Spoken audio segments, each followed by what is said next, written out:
joining us today on the Man Blitz. I'd just like to take a moment to remind you to follow us on Twitter at Man Blitz. Visit us at www.freemanblitz.com. You can listen to us on Anchor, Spotify, Google Podcast, Breaker. And don't forget to view us on YouTube. Make sure you subscribe and hit the like button.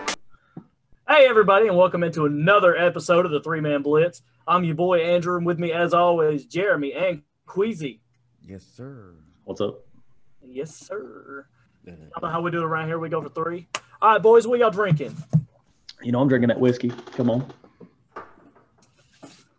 With a little bit of merry mashup because it's the holidays.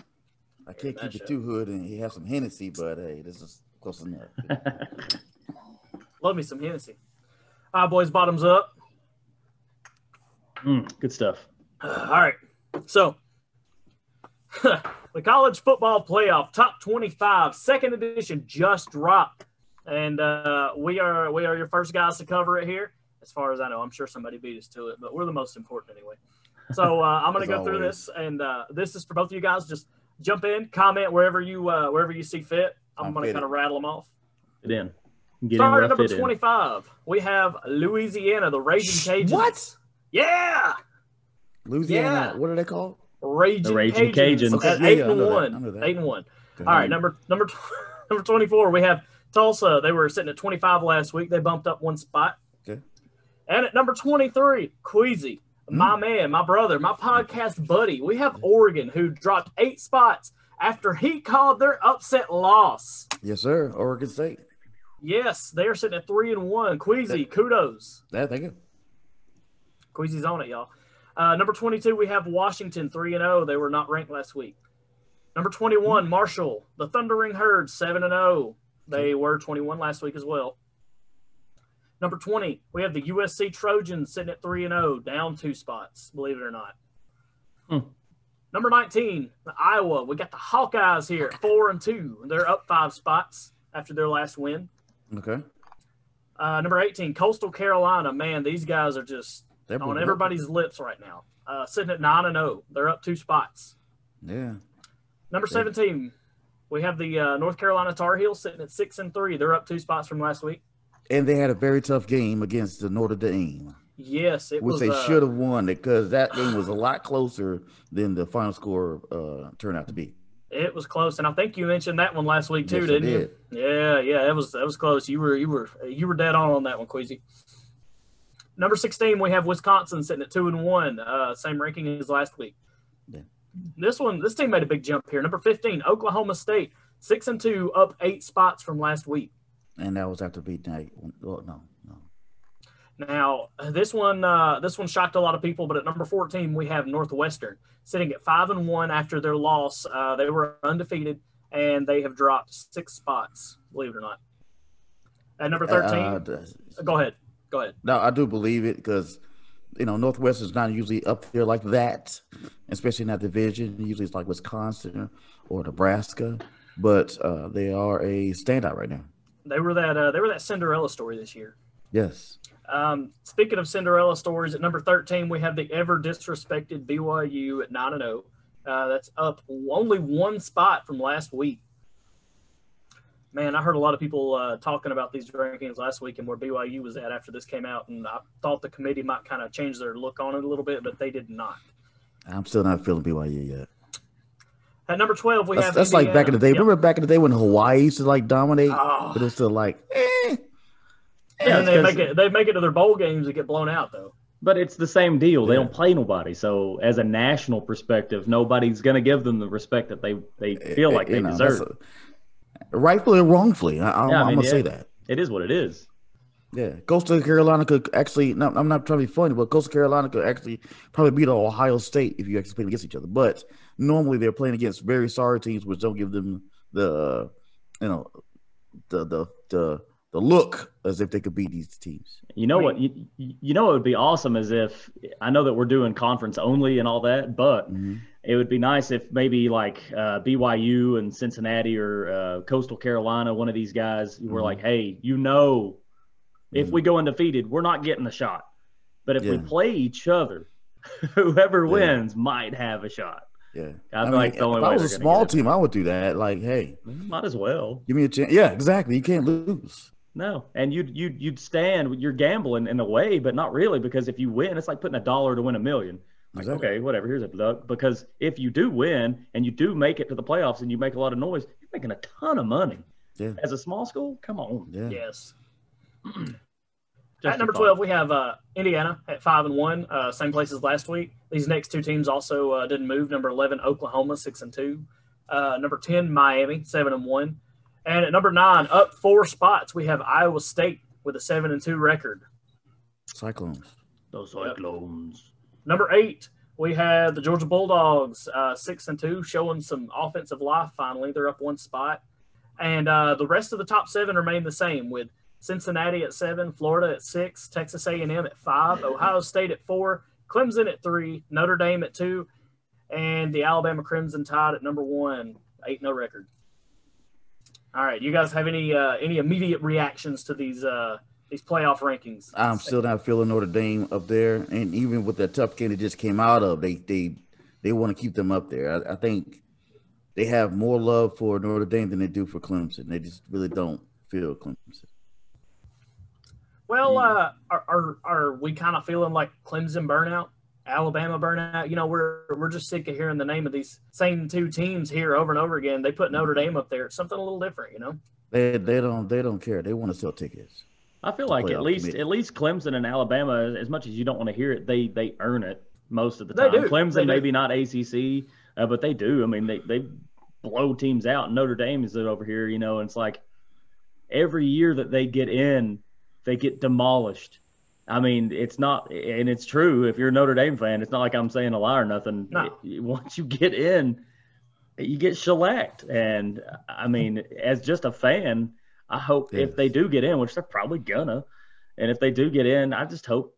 I still kind of hope they lose, but I don't want to see. Nobody wants to see these playoff games as a 52-10 win for any team. I mean, that's boring. And then, again, I think the playoffs know how to rank these certain teams. What I'm getting at is they're not going to put Clemson at 4 and Alabama at 1.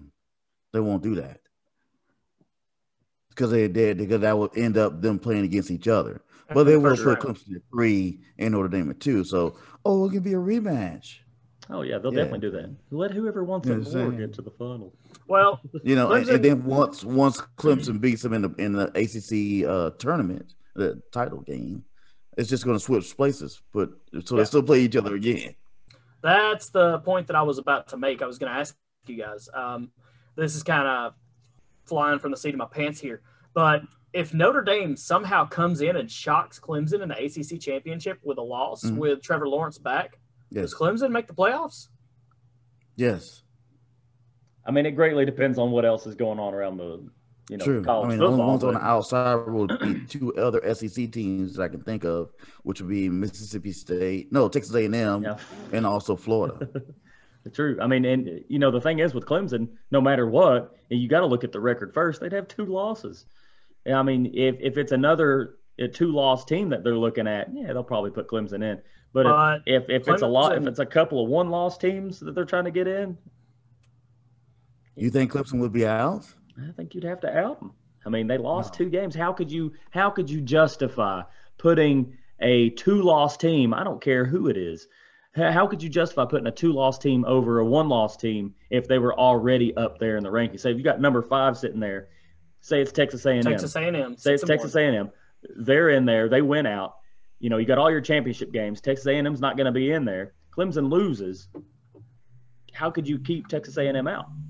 I mean, they could, for sure, but I don't know. I know. It's tough. And That's why it should be 8 games. I'm getting at we've had a 2-loss team in there because that debate for sure. before, and I want to say it was Ohio State back in the day. I can't remember what year. No, there hasn't been a 2-loss team in yet. Ohio State got in. Yeah, Ohio State got in not winning their conference. Okay. And Alabama got in once with the same thing, but they were only 1-loss teams. Okay. Yeah. But, all right, let me ask you this. Let's say this plays out like it's supposed to. Alabama and Florida are going to meet in the SEC championship. Let's say Alabama comes in as the number 1 team and they beat Florida. Florida is going to be a 2-loss team. They're probably going to be knocked out. And then let's say Notre Dame actually comes in and beats Clemson. So you've got Alabama and Notre Dame obviously sitting as your unanimous 1 and 2. Now let's count Ohio State out for a minute, and we'll get to that in a minute, and I will explain why. So what do? You've got Texas A&M sitting at 5, Cincinnati sitting at 7. I mean, do those teams just slide right up? They're not going to want Cincinnati in there, no. Exactly. Do you let Cincinnati slide in? I don't think so. They're The next team below that is another 2-loss team with the Georgia Bulldogs. So do you let one of these other 2-loss teams who was ranked higher just get in? Yeah, they'll probably say, "Oh man, the SEC, their conference is so dominating." So that would be 3 SEC teams in the playoffs. I don't see that. I think they would let Clemson slip in at that point. They'd either let them in or they would let one of these lesser teams as a 2020 gesture move slide in as if they're an undefeated. Cincinnati, BYU, Cincinnati. one of these guys. Right. I mean, I could see it. Is it? I mean, I doubt it. I really doubt it. But I mean, like, according to the rankings, and the College Football Playoff Committee is supposed to rank these teams from absolute best all around to the number 25th team. If these rankings play out the way that the committee has given them to us, this is a scenario that we will be looking at. I feel you, bro. It's crazy to think about. I've noticed. I wish I would have had it planned out, but I've noticed over the years again. They plan certain teams to be in certain positions. They already plan for them to be in certain positions. They want certain teams to be in the playoffs. They do. They want big market teams in the playoffs for sure. Yes, they do. But as they're trying to make it fair, they also want that money too. They want their money. But if you look at it from one perspective, if you let a smaller market underdog team like Cincinnati in, you get to really hype up that underdog scenario. And if for some reason they won, and it's just a whole lot of ifs. But if they were to win that first round by beating one of these big tiers, you're talking maybe the most hyped up. That's tough to say, but it would be a very interesting national championship game anyway. Yeah, and I understand what you're saying. Happen. And again, I always go back to it. The very first year of playoffs, TCU was destroying everyone. And TCU should have been in the playoffs, but they came with the excuse of, because they didn't play a division title game, that's why they can't get in. Just because they didn't play one more game, they're sorry? Yeah, that'll make sense. Yeah, I think at that point they were just grasping at straws to try to kick anybody out of the last spot, which is, again, why, as a fan especially, and anybody that wants to make money in any college team, go to 8. Go to 8. Go to 8 teams. Yeah. Screw 4 teams. 8 teams. It's not right. It's not perfect. And this would be the year to do that too. It would have. I mean, it's perfect. It would have been perfect. That's the way to go. But gentlemen, moving on for the sake of time and to continue with our theme of the college football playoff rankings, Jeremy, I've got some questions for you about number 4 Ohio State. Sitting at 4-0. Now, of course, we know they had to miss their game this past weekend. They've had a COVID outbreak. Their practice facilities have been shut down. Yep. So is Ohio State going to play this weekend? And explain how their shot at the conference title and playoffs may be in trouble. It's definitely, first and foremost, I would say that they do play. I would say that they'll take care of their business and they'll be able to play these next games. The biggest thing that you got to look at is obviously the COVID thing. It's not so cut and dry. It's not a will to play. They've had 2 of their games canceled, Maryland, and then this last week at Illinois. Now they've got Michigan State and Michigan, and that's it. And I think the rule is that you have to play 6 games to make it to your conference championship game. Yeah. Is that right? I think so. That's right. I think that's right. So if they have another one, say this upcoming game at Michigan State, this is my big worry. Say Michigan State says, hey, we're going to have to cancel this game, COVID related, whatever. They'll have to be searching for somebody to play because they'll definitely want to play. They can't miss another game. So they should definitely be worried. And I'd say they do play, though. I think they'll find a way to make it happen. I don't see either of these teams being able to stop them. I'm sorry, Kwesi. I really hope it happens. But Ohio State, I mean, they came out and they've just destroyed. Well, they've not really destroyed everybody, but they've put up a ton of numbers and they've looked the part. They look good. They look good. And I don't like Ohio State, honestly, personally. I don't like them, but they do look good. I think they'll play. But that would be my biggest worry, though, is outside factors. Obviously, it's COVID, blah, blah, blah. But I would say themselves as a team, I think they've got it on track. And their players know that they're in danger, very real danger of missing any postseason hopes, which is the only reason they're really playing. So that's what I got for them. I mean, I'd say it happens. One would hope so. I would hate to see now, I don't like Ohio State as much as the next guy, but one would hate to see a potential playoff team miss the playoffs due to a technicality. Yeah. I think that if your team's good enough, get out there, play the games, do what you have to do to make sure you make that postseason. You know, we want to see these guys play. And like I said, no matter what team they play for, I just love the opportunity to see these young athletes get out there and put their skills on display and have fun and just play the game the way it was intended. Yeah, exactly. It's definitely a 2020 thing, though. Speaking of 2020. 2020 was a wild year for coaching in the SEC, and we saw two of the craziest hires in recent SEC history. We saw Lane Kiffin go to Ole Miss, and we saw Mike Leach, the Pirate, go to Mississippi State. Now, this was destined to be a fantastic Egg Bowl. Jeremy, were you satisfied with this Egg Bowl, my friend? Was I satisfied with it? As much as I ever am satisfied with an Egg Bowl, yeah. I mean, I was. I never really cared about the Egg Bowl. The Egg Bowl was better than the Iron Bowl this year, that's for sure. It was. And it was a good game. But, Ole Miss, I think, first of all, we talked about it preseason, that it was one of the bigger stories, in my opinion, having Mike Leach and Lane Kiffin going up against each other. And it was a good game, It was 31-24. No, that's the wrong game. Anyway, it was a close game. I think Ole Miss and Lane Kiffin, I think they definitely have something going, whereas Leach, something about them, they just don't look right. I think it's just because of the air raid. I don't think the air raid's really going to work. They also just had a running back decommit for this next recruiting cycle, so things are kind of looking weird. How could you State. I mean, unless you're just a pure receiving running back, and you want to like Alvin Kamara out of the backfield the whole time, and you think that you're going to get enough that way, why would you go there? I mean, they're a pure passing team, and you want to run the football, Yeah. I don't see it. But as far as the game goes, I mean, it was a good game. I don't really care about the Egg Bowl, honestly, as a fan. But I really liked Ole Miss's offense. I watched it, and the game actually did come down to the wire there at the end, and it was interesting. But this game is always interesting. Both of these fan bases are heated. Both of these teams just hate each other. Man, this is one of the better rivalries. But I'm going to go ahead and give you the same shot that I gave Kwesi last week. Who do you put on upset alert this weekend, my friend? Okay. Yeah, I had a few. So we talked about the Louisiana Ragin' Cajuns. They're playing Appalachian State. I would look at that one, and I don't know if you'd really call it too much of an upset. Louisiana's just cracked into the top 25. But, they kind of been disrespected a little bit. But I would say that's one to look out for.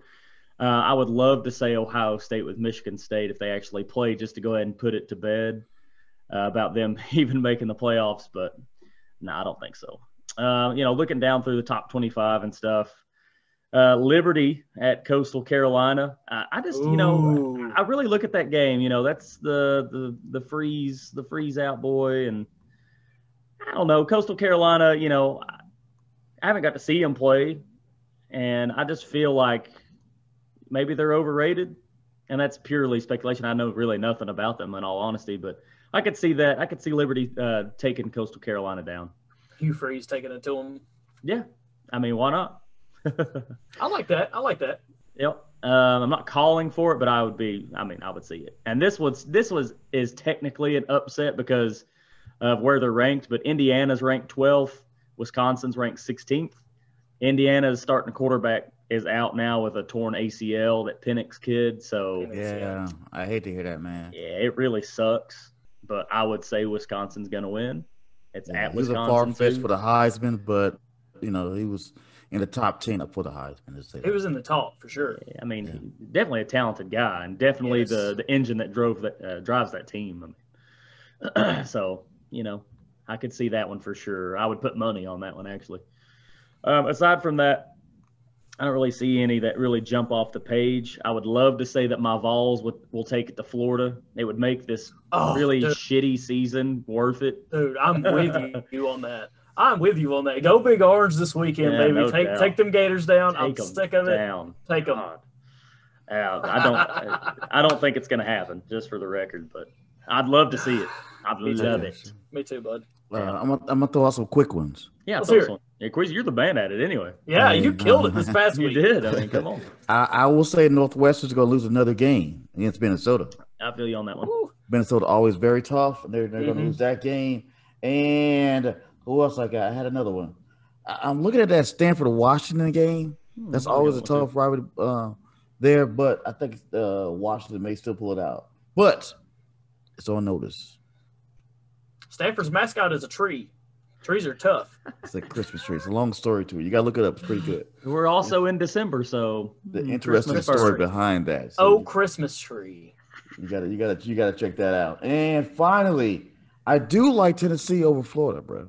Oh my God! I know you. Kwesi, I know you just love you so sleeping. much. Thank you. I For, think Florida oh my will God. come in overconfident. Can we all high five? Florida is extremely dominant. So it's one of those things where Tennessee has to jump on them and stay on them, if that makes any sense. So Take it back, Kwesi. Take it No, don't take it back. Listen. The only way that we're going to be able to win that game is to have Harrison Bailey start, which he should, because we have one quarterback unnamed that's been hit with COVID, so he's out. And I'm pretty sure it's Garantano. Quit shaking your nutcracker at us, bro. Exactly. I can't stop. One last thing. I'm looking at the Auburn over Texas A&M. Ooh. Yeah. No. Yeah. No. So we'll see. Oh. It is at Auburn. Oh. Mm. Let's move on. I can't say anything about this. Let's move on. Kwesi. So we were talking about Penix a minute ago and how he was in the run for the Heisman. And the Heisman Award is supposed to be given to the best player in college football. Yes. But the best player is often overlooked. A lot of times they're on the defensive side of the ball. A lot of times it's a wide receiver who just doesn't get enough love. So who, in your opinion, is the best player in college football thus far? Of course, in college, it's always easy for quarterbacks to stand out. So, and honestly, this year, I think it actually is. I still like Trevor Lawrence, man. Whenever he touches the ball and on the field, they are so smooth, so dominating. He just came back last game. They thought he was going to be rusty, and it was like he never missed a beat. He was dominating out there. So, Trevor Lawrence is far and beyond the best player, I think, right now. I think he will win the Heisman. Justin Fields, with Ohio State, again, they're up and down with how many games they're playing, but yet he's still making his mark. And we also have Zach Wilson with BYU. Zach Wilson. Yeah. Love BYU. But I think people want to look at this guy, I feel you. And to put a mark on it, a lot of the quarterbacks that are in the NFL come from small schools and weird schools. It's true. Weird like schools. BYU. Like BYU. Like BYU. Yeah. They're Mormon, Those Mormons. Okay. So what do you make of the Northwestern loss this past weekend? Northwestern, they lost against Michigan State. Now, Michigan State is kind of like playing like the Tampa Bay Buccaneers in the NFL. They have their ups and downs. Sneaky. Of course, they destroyed Michigan. And in this game, they came out and they beat Northwestern. So games they should have won, they lost, and games they should have lost, they won. If that makes any sense. I did dominate them on the defensive side. Michigan State had like 4 sacks and 2 interceptions. So they kind of kept them in check the whole time. So once you kind of which I think Tennessee is going to do to Florida, once you punch them in the mouth, their whole game plan goes out the window. Because the Northwestern quarterback still had by numbers a decent game. He had 210 yards but yet still had 2 interceptions in a bad game. Yep. While the Michigan State quarterback, and he's what's his name, Lombardi, after the trophy, and I think he's definitely related to him. I forgot what it is. I'm sure. Great grandson, whatever it may be. Great grandson, probably. He controlled the game, and he only just had 167 yards. So you definitely see by the numbers that it was definitely from the defensive side in which Michigan State beat Northwestern. But Northwestern is still going to be the biggest. They're still going to be in first in the Big Ten East, which again is usually dominated by Wisconsin or Nebraska, and Iowa too. So that's another thing. But Wisconsin, they've only played 3 games. I noticed that too. Which is kind of weird. It's weird. So I don't know if that was COVID situations. I think they did one of their first games that they kind of delayed because of that COVID situation. But yet, Wisconsin's still up there in the conversation. All right, Kwesi. Well, I got one more for you, my friend, before we get to the punt or go for it section, which is our 4th down. It's our favorite. It's fun. So this past weekend, college football history was made when the first female ever to play in a Power 5 conference took the field for the Vanderbilt Commodores as their kicker. The Commodores were having COVID-related issues at the kicker position, and so Derek Mason made the move to find Sarah Fuller and ask her to play. She was packing her bags to go home for Thanksgiving, and they asked her, and by God, she was on TV on Saturday. So we were all looking for her to possibly kick a field goal, score some points, just do something, a little crazy. But she did not get the opportunity because Vanderbilt was blown out 41-0 by Missouri. So Vanderbilt makes college football history by letting Sarah Fuller play. And not 2 days later, fires their head coach, Derek Mason. Look, it's a bad look. But what do you make of this, Kwesi? I think this is the perfect Hallmark Christmas movie, okay? You are so right. It really is. It's a straight out of a Hallmark movie. I was about to go home for Thanksgiving, and what? You want me to kick a flipper? What? Yeah, man. It's awesome that the young lady got a chance to do it, but to be very nicely, I don't care. She got to kick a squib kick, which hit like a bystander on the side or something like that. It's pretty bad. Yeah, but it'd be a great movie. They gotta make it. They gotta make them have a field goal at least. She should have got a shot at a field goal. Let's be real. But Derek Mason couldn't even give her that against Missouri. And again, the Vanderbilt is 0-8, and if this is the way to get Vanderbilt on TV and on in conversation, then great. Keep on pushing the young lady. I'm all for it. It's not even that. I honestly, in my personal opinion, I'm very happy for Sarah Fuller. I'm glad that you were able to make history. Definitely. And it was fantastic. It was a bold movement for women everywhere and empowering. But honestly, I definitely think Derek Mason had ulterior motives. I think he made the move to try to save his job. How are you going to fire the guy who just let a woman come on and kick? I mean, you're gonna look like a total douchebag if you do that. But you know what? Vanderbilt went and fired him anyway. And you kind of have to when you brought her out, which was it's all fine and good, and then you don't even know if she could kick or not because she did the beginning of the game kickoff and never saw the field again. Yeah, it's pretty bad.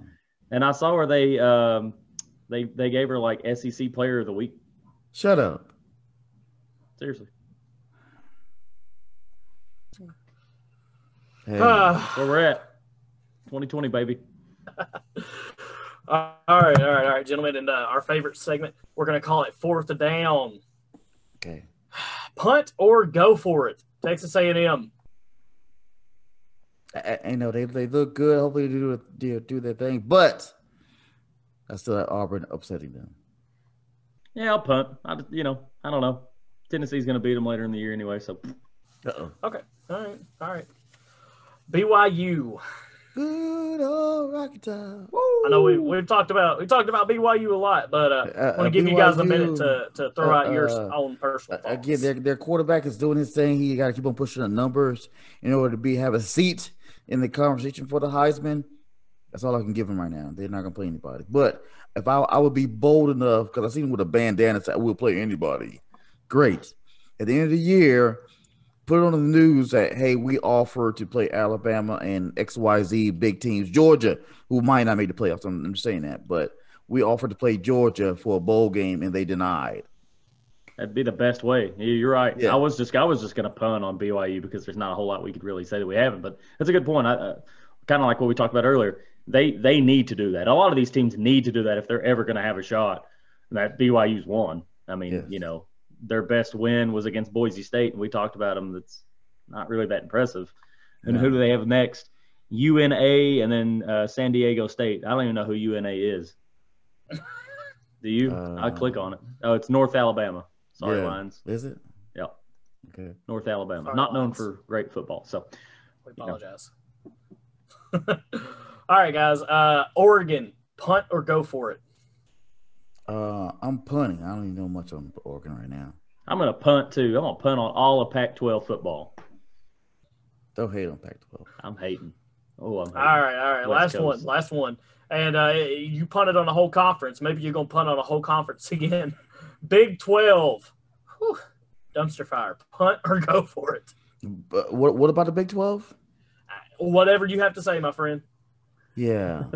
Let's Punt or go for it? Let's go ahead and put that one on the tee right there. Why don't you go ahead and you be my holder and I'll kick. I got you, bro. Yeah, we'll get some points out of it. We're gonna punt on that one too, bud. All right, guys. Punt it away. Get it out of here. Punting it away. All right. So thank you guys for joining us again on another fantastic episode of the Three-Man Blitz.